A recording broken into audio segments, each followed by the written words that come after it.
All our analysis on CBDC, in particular for the use of general use, we tend to establish the equivalence with cash.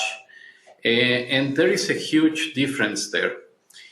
For example, in cash, we don't know, for example, who's using a $100 bill today. We don't know who is using a 1,000 peso bill today.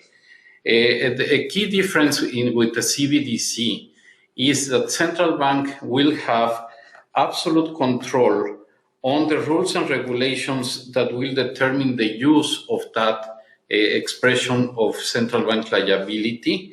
And also, we will have the technology to enforce that. Welcome to Pimpy's Investment Chat, where we keep investment talk simple. And here's your host, Pimpy. What is going on out there, peeps? Oh man, there's all kinds of cluster effing going on out there in the financial world. Each one of them set up specifically to screw people over as much as possible. Bank runs, bail-ins, financial crisis being blamed on Trump, of course. It's hilarious. Telling everybody to run over to cryptos, that's new. Gee, I wonder why. We'll get into that here in just a moment. Trying to keep people from doing what they should be doing, which is taking their damn money out of the bank. Whether you invest in gold and silver is up to you, but the vast majority of all experts right now are yanking their money out of the banks, and so should you. And the vast majority of them have put their money into gold and silver, and so should you. So let's get into this. Before we get started, do me a favor, hit that thumbs up button. If you're not a subscriber, please do so, because when you do, it helps out the channel, and I certainly do appreciate it. If you're thinking about buying gold and silver, check out our friends at Money Metals Exchange. The link is down below in the description. If you are a first-time buyer and you spend more than $200, you will get an additional ½ ounce of silver with your order. Just follow the link down below in the description. No promo codes are needed. You can find me on other social media platforms like Facebook. I do have my own group called Pimpy's Investment Chat. Over here we do talk about gold, silver, cryptocurrency, as well as foreign currency investments and any other investments you wish to talk about. Come on over here. It's free to join. Just follow the link down below in the description. I can be found on Twitter, MeWe, YouTube, Odyssey, and now Rumble. Yes, that's right. I finally got a Rumble. And in addition to that, you can find me over here at Pimpy's News Network. If I should ever get kicked off of YouTube, you can find me on any other one of these platforms. So come join me. It's free to do so. The links for all these locations are down below in the description. So come on over and join me. So if you've been with me on my channel for quite some time, you guys know I affectionately refer to this man as Turtle Man because he looks like a damn turtle. This is Augustin. He is the big cheese over there at the Bank of International Settlement. For those of you who don't know what the BIS is, they are the central bank to the central bank. They set up all the rules, regulations, and policy procedures being implemented by all of Federal Reserve banks around the world. You just heard him describe in a nutshell what a central bank digital currency is. He starts off by saying that with cash, you have no way of keeping track of what we do with the money. But with the central bank digital currency, they can keep track of everything we do. In addition to that, they also can determine and set the policies and procedures on what we can and can't do with the central bank digital currency. It comes with an expiration date, so if you don't spend it, you lose it. So there's no way for you to build up retirement. There's no way for you to build up wealth. There's no way for you guys to hand down generational wealth. There's no way for you to own a business or save to own a business because the money expires. In addition to that, you heard him say that the money is programmable, which means they can determine what you can and cannot spend your money on. There's been such a mad push to take away our guns here in the United States. What do you suppose one of the first targets are going to be for the American people? You won't be able to go into a store to spend your central bank digital currency because they'll program it to where it's not usable in these types of stores. So let's listen to this idiot because he's just... All customers who had deposits in these banks can rest assured, rest assured they'll be protected and they'll have access to their money as of today. That includes small businesses across the country that bank there and need to make payroll, pay their bills, and stay open for business. No losses will be, and this is an important point, no losses will be borne by the taxpayers. Not true. It's not true at all. Let's say the government doesn't even bail them out, even though they are, and this is a violation of the 2010 Dodd-Franks. But let's just say, hypothetically, the government doesn't give them any money, which we know is not true. And they say, taxpayers don't have to pay the fees. Sure they do.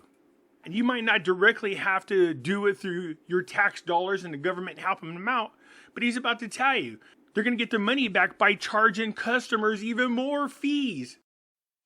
Let me repeat that. No losses will be borne by the taxpayers. Instead, the money will come from the fees that banks pay into the Deposit Insurance Fund. The management of these banks will be fired. If the bank is taken over by FDIC, the people running the bank should not work there anymore. Third, investors in the banks will not be protected. That's really important. Investors in the banks will not be protected. We'll get back to that here in just a moment. They knowingly took a risk, and when the risk didn't pay off, investors lose their money. That's how capitalism works. All customers... Is that how capitalism works? Really? Well, there's a couple of problems with this. See, they're talking about people who were directly affected and their money was taken. What we want to know is who informed all of the billionaires that their money was going to be taken out. But now we're finding out that there's all sorts of bad stuff attached to this thing. Here's a tweet from the post-millennial. You guys know how I feel about that guy. Gavin Newsom praised Biden's bailout of SVB, but omitted the fact that his wine companies and his personal accounts all use Silicon Valley Bank. We've got a little bit more from the Daily Wire.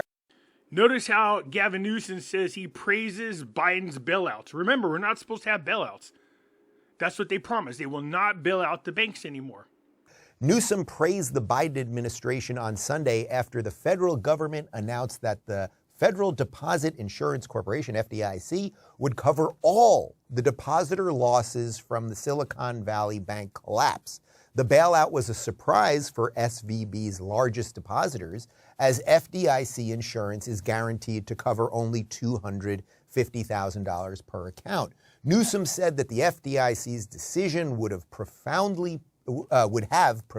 positive impacts on California businesses, but he failed to mention that his own wineries may stand to benefit from the FDIC's unusual action, according to The Intercept. Newsom-owned wineries, Cade, Odette, and Plumpjack, all banked with SVB, and each was at risk of losing its deposit if it held over the $250,000 threshold in a single account. Of course, this is what I'm talking about. These billionaires, these bankers, these politicians, they're all part of the same corrupt system. You and I, the average Joe and Joan depositor, we don't get this kind of love. If you get it, it's only because you got it by accident, because you're lumped together with the same rich people that get bailed out, and so you'll get bailed out.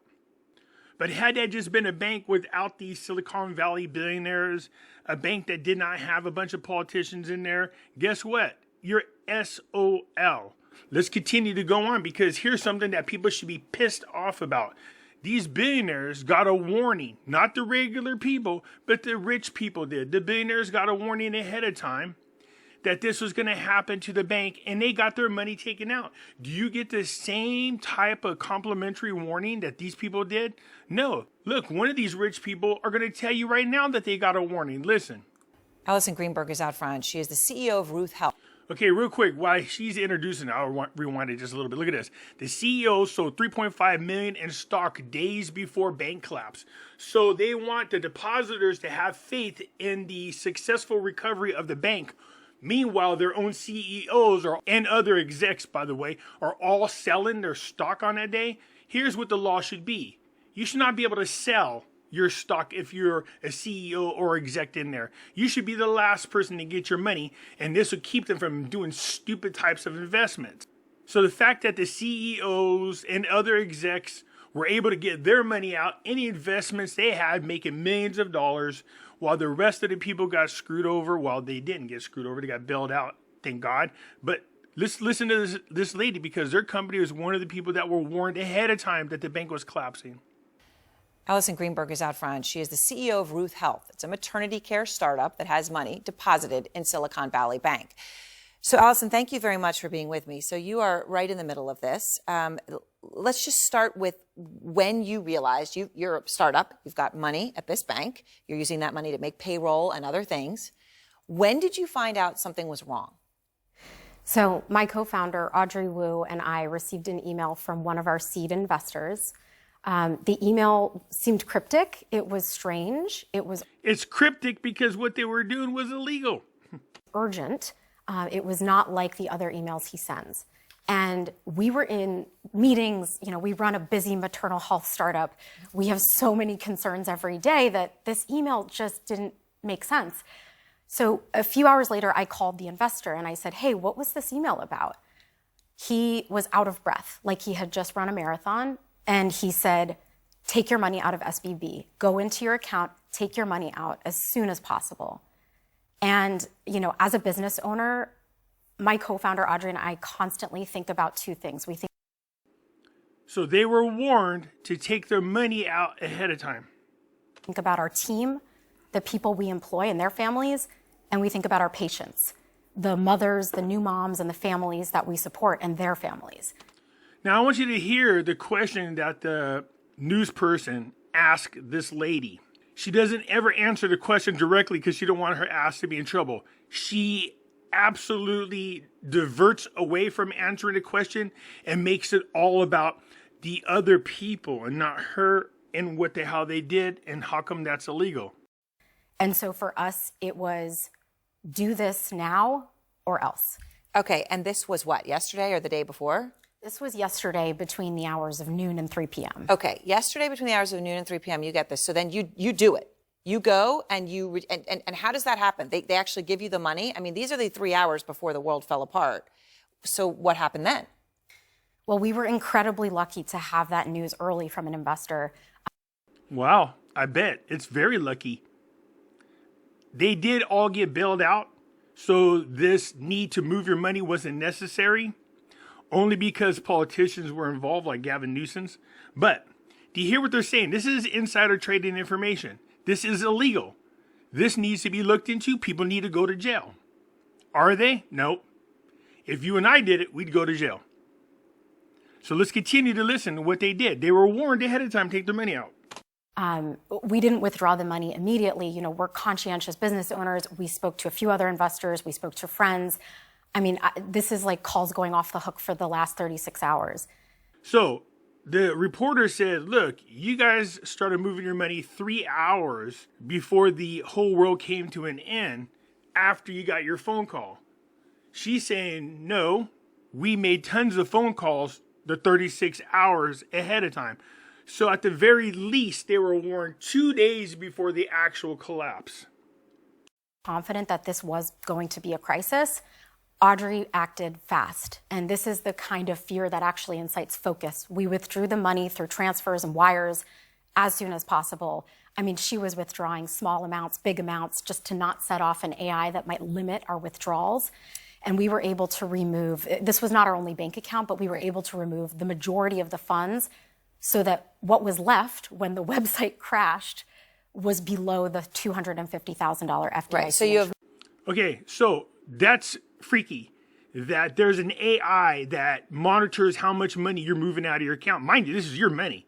It's not the AI's business to tell you what you can and can't remove from your bank account. It's your money, or so you think. Money there, and I know and the FDIC in terms of because the amount, I mean, obviously you had a lot more than that there. You were able to get that out. The amount that you have that's insured now by the FDIC, the $250,000, your understanding is you're going to get that pretty much right away. What we're hearing is by Monday. Okay, so that I think that should give people calm. The FDIC, if you're under the limit, it gives you is holding strong on this. So Barron's is reporting that the CEO, Greg Becker, I just mentioned him. I know you weren't on that call, but he had that call. That he sold nearly $3.6 million in stock less than 2 weeks ago. That's obviously worth zero tonight.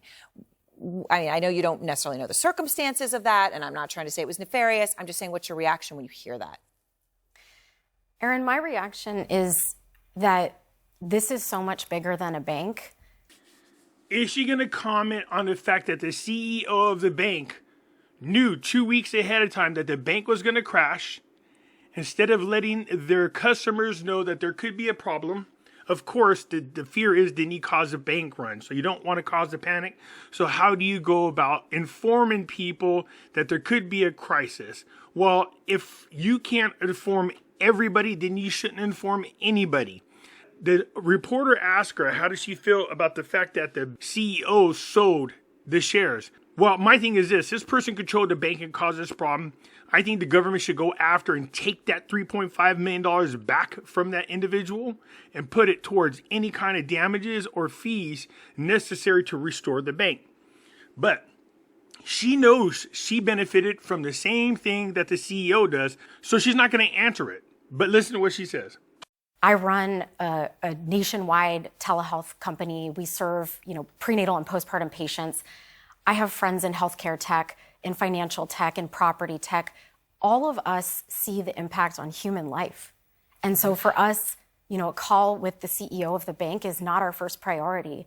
Our first priority is securing those funds and making sure we can meet payroll on the 15th. So, the human impact of this, I think, is something I cannot underscore enough. And, my heart goes out to so many business owners, not just startups, but small business, agriculture, all the kinds of companies that bank with SVB, where their founders and owners are struggling right now, trying to make ends meet, trying to make payroll. And so you fear... That's because they didn't get the same kind of courtesy warning that this lady and her company got. So remember, Biden said, hey, investors in the bank, they're ass out. They knew better. They took the risk. Keep that in mind. This lady's going to explain just a little bit how bail-ins work for those people who were stuck in this bail-in.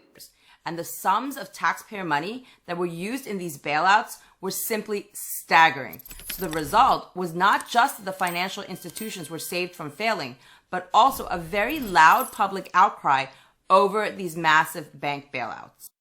The outcry was the fact that taxpayers pay trillions of dollars to bail these banks out, and the CEOs of these companies all receive yearly bonuses in the tens of millions. And one CEO literally got a bonus of $1.2 trillion. How it is our government allowed that to happen is beyond me. Why the F are taxpayers bailing out these banks and then these guys getting this kind of bonuses? These people ran these banks. They made risky investments and it cost the taxpayers a ton of money. They should not be getting bonuses. We should go back and take that money from them. As a consequence, Congress passed the Dodd-Frank Wall Street Reform and Consumer Act in 2010 with the idea of effectively ending bank bailouts. Effectively ending bank bailouts. This is under Obama. Once and for all. And that's when bank bail-ins were born. So Obama was like, okay, I hear all the taxpayers and you guys are complaining, blah, blah, blah, but I'm here to help you. I'm going to make sure that never happens again. Banks cannot be bailed out. Ignore the fact that Biden just did it. We'll pretend like that didn't happen because, that's what they do. They screw over everybody else. Banks are not supposed to do bailouts. From now on, we're going to do bail-ins. So that's what the Democrats are vicious for.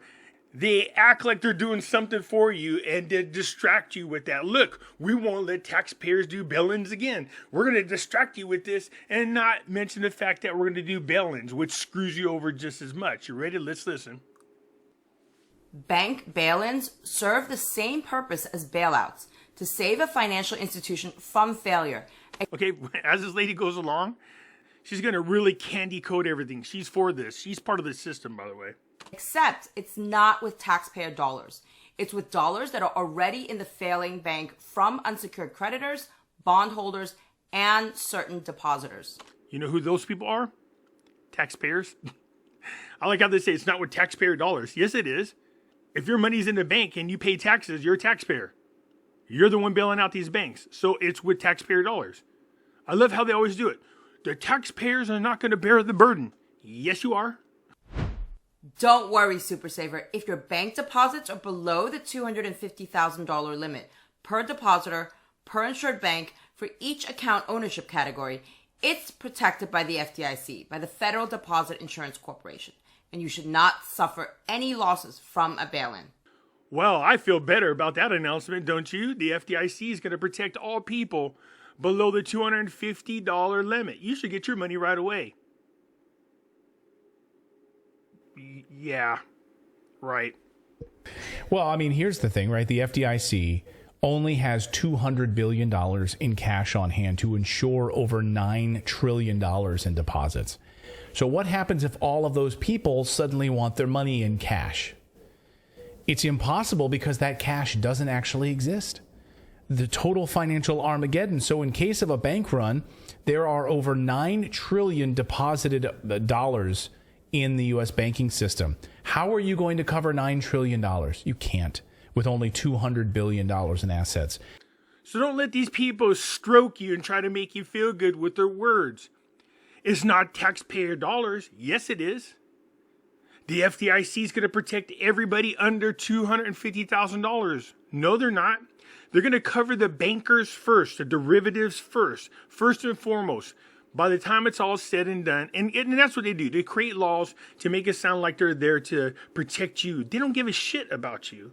It's not there to protect you. It's there to protect them, their friends, their politicians, their special interest groups, not you. It's a big club, and you ain't in it. That's right. It's a big club, and we ain't in it. If, on the other hand, you have deposits at your bank that exceed the $250,000 FDIC limit, then those excess amounts can be used as part of a bail-in if your bank ever fails or comes close to failing.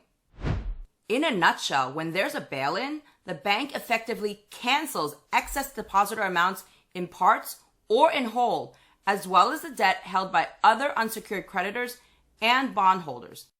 Unsecured creditors, that's you.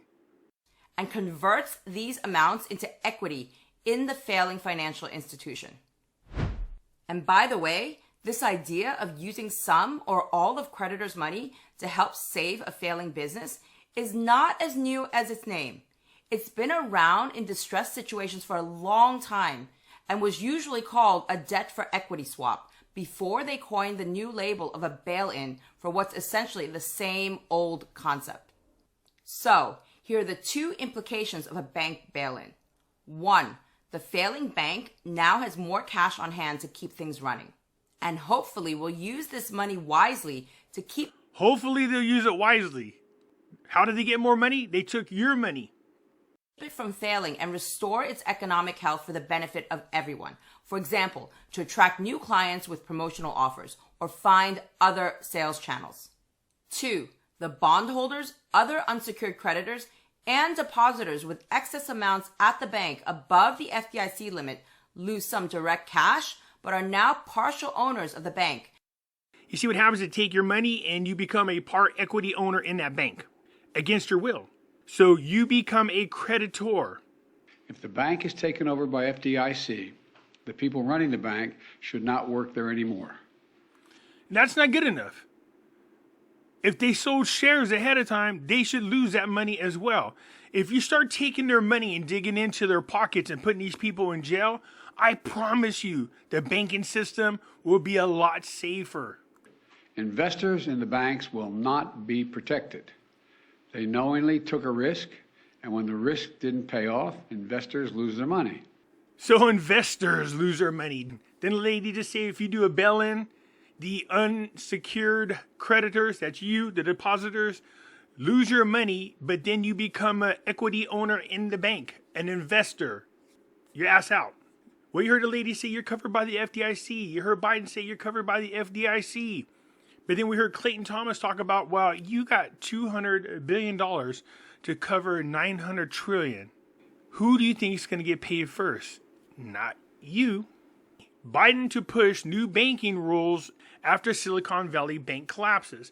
So what was happening before Trump started deregulating was a lot of these banks were failing. They couldn't really succeed because the regulations had a chokehold on them.